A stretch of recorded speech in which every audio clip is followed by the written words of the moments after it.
Hey, everybody. Good morning. I get to go last, which is always good because all the stuff I was going to say, I'm not going to say because these guys said it really well.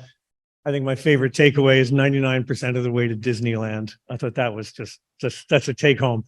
Um, I'm here to talk about something fairly different than everybody else. This is sort of aimed at the big dreamers in the room. I'm talking about long form narratives that potentially can go national.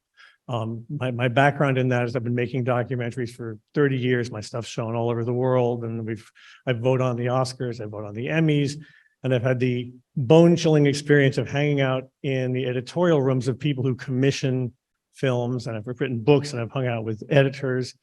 And the people who you really want to reach, if you want to get your story out there, are those people in the offices who say, what are we going to run? What's not going to run? And how do you do that? Right? It's a high bar. The title of my talk was Getting Heard Over the Noise. And what I mean by the noise is, like, for example, last year, Sundance had 9,000 documentary submissions. That's just, 9,000 films. You're never going to hear about 8,995 of them.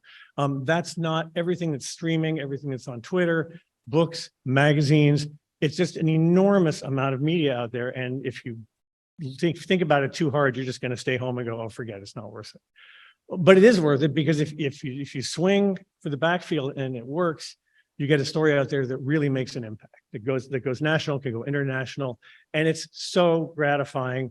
And if you have something you really feel is worth saying, it feels great to get it out there. So how do you do it? Right? I mean, it's great if you're Stephen King and you're a genius and you just sit down and write a story and it sells. But there are really ways to think about what is going to get through this immense amount of media noise that we all know is out there. I mean, like, that's why series are so popular right now, because no one wants to watch a one-off anymore because there's too many choices. Which one am I going to watch? If I'm in a series, well, that takes care of like 5 whole days. I don't have to think about it anymore, right? So first of all, David Barron really caught it right when he said story.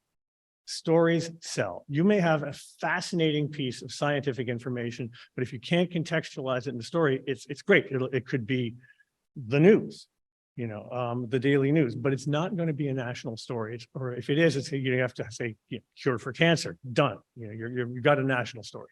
But interesting things about the eclipse, it's going to be a smaller narrative unless you find a way to put it into a human context, which again is just what David was talking about.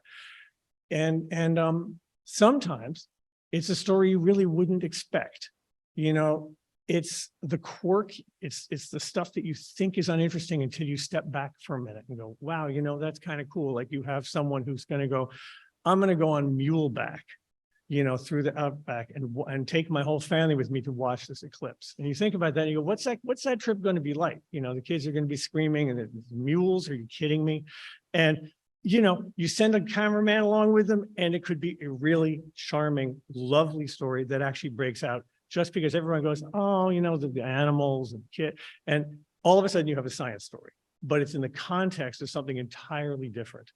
And that is going to get you into the consideration zone of people who make the final decisions of, are we going to run the story? Are we not? Make sure it is a story. An issue, you have to know the difference between an issue or an idea and a story, right? A story has, beginning, a middle, and end. It has characters. It goes somewhere. It's a human thing. It's not an intellectual thing. So bear that in mind. If you really want to, get something out there, it so helps, right, to nest your scientific information in something that literally anybody, whether they're science inclined or not, can relate to. In fact, you'll reach a much broader audience, and they'll go, wow, I never thought science could be so interesting. Simon's Foundation has funded what's called Sandbox Films, which is sort of an independent branch of Simon's, and they have gotten behind a documentary that we're doing on the 2024 eclipse. And it's when we started to look at it, this is an example of like what the thinking goes into this, I did some research and found out that the 2024 eclipse that you guys all know this is going to be one of the largest travel events in the history of the United States. And I went, wait a minute, like 40 million people are going to watch. When is the last time 40 million people in America agreed on anything? at all. You know, there's no winners, there's no losers, there's no ticket price. And I realized, wow, like this is a portrait of America. You know, this is something, and when do Americans like step back and marvel together at something larger than themselves rather than argue and fight? And so it's a chance to tell a feel-good story, and it's a story about different places. We're not going to try to profile everybody because that's impossible. So you choose who are the stories you're going to tell. Just an example. And again, there's a line I wrote, and this is a line I've kept as a mantra for filmmaking forever. Don't tell the story. Don't try to say everything in your story. It's a death. It's a Wikipedia article, and no one wants to. I mean, you do it for research, but you never do it for fun. Tell a story.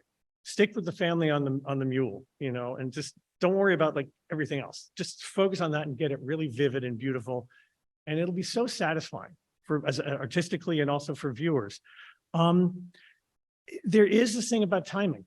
Long form takes time to do. You need to plan in advance on this stuff. They take months to prepare. So think ahead. You know, if you want to take this route, and it is, you know, the road less traveled, but if it works, it's really exciting. So plan ahead. And really, the only other things are two favors I'm going to ask you guys, which is when you use experts for this kind of stuff, use them sparingly. You know, people don't want a textbook. I think David, I think I'm putting a quote you a bunch of times this time, but because you're right, people don't want a textbook. They want to know the most exciting things pared down in the most communicative way you can finally get your experts to talk about them. And lastly is beware the story that is too good to check. You know, there's so much, oh, wow, this is, you know, this is going to be I don't know, it's going to be the longest solar eclipse in the history of mankind. You know, probably not. So, you know, be accurate, be fair, but be dramatic, and swing for the backfield, because when it works, it's great. So I'm here to answer any questions later, but thank you.